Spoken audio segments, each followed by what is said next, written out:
Hello viewers, আসসালামু আলাইকুম। আমি তানিয়া। নূর রান্নাঘরে আপনাদের সবাইকে স্বাগতম। আপনারা সবাই কেমন আছেন? আমি আজকে রান্না করব আলু টমেটোর ঝোল। প্রথমে মাছটা ভেজে নেব। সেজন্য একটা প্যান বসিয়ে দিয়েছি।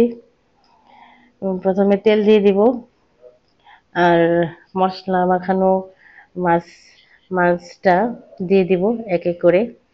মাছটাতে মরিচ, হলুদ, ধনিয়া, লবণ দিয়ে ভালো করে মাখিয়ে নিয়েছি।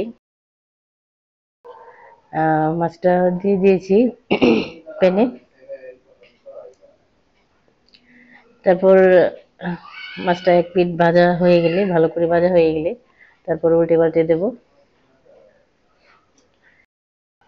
উল্টে পাল্টে দিয়েছি, মাছ ভাজাটা হয়ে গেছে,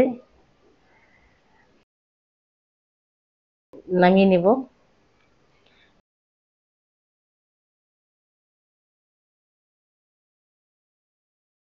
কড়াইয়ে প্রথমে তেল দিয়ে দিব। তেল দেওয়ার পর পেঁয়াজ দিয়ে দিব। পেঁয়াজ ভাজা হয়ে গেছে, আপনি সামান্য পরিমাণে পানি দিয়ে দিব যাতে মশলা পুড়ে না যায়।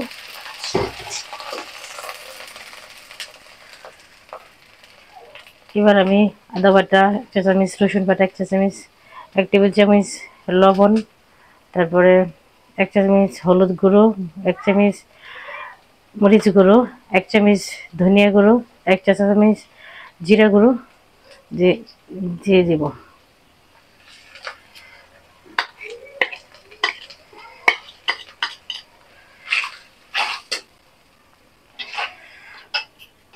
মশলাটা ভালো করে কষিয়ে নেব।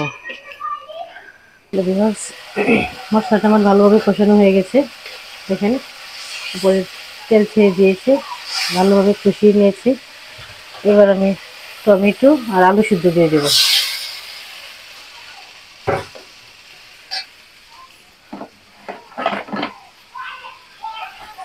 উল্টে পাল্টে নাড়িয়ে দেব।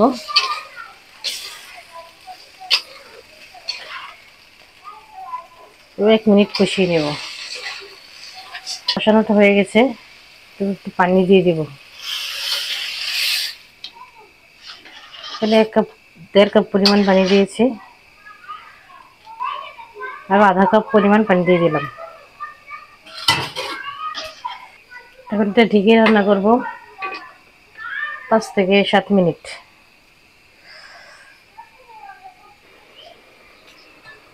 5 মিনিট রান্না হওয়ার পরে এবার নেড়ে চেড়ে দেব।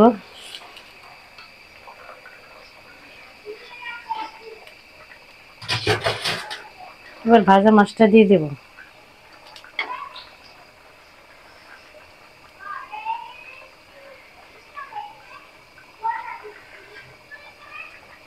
আর একটু ঝোল দিয়ে দিব। বাজার রান্না করবো আর কিছুক্ষণ। ভিউয়ার্স, কিছুক্ষণ পর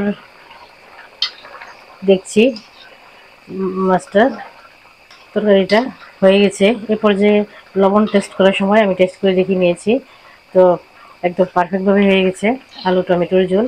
আলু টমেটোর ঝোলটা খেতে অনেক টেস্টি হয়, রোমেন্স দিয়ে আলু টমেটোর ঝোল। তো আপনাদেরকে সার্ভ করে দেখাবো কেমন হয়েছে। তো ভিউয়ার্স, দেখতে পাচ্ছেন আমার আলু টমেটোর ঝোলটা কেমন হয়েছে, দেখতে কত সুন্দর হয়েছে। আর রুই মাছ দিয়ে আলু টমেটোর ঝোল অনেক টেস্টি হয়, খেতে অনেক সুস্বাদু হয়। এটা একটা সুস্বাদু খাবার। তো আপনারা এইভাবে ট্রাই করবেন। আর আমার ভিডিওটা যদি ভালো লাগে তাহলে অবশ্যই লাইক করবেন, শেয়ার করে সাবস্ক্রাইব করে আমার পাশে থাকবেন। আল্লাহ হাফেজ।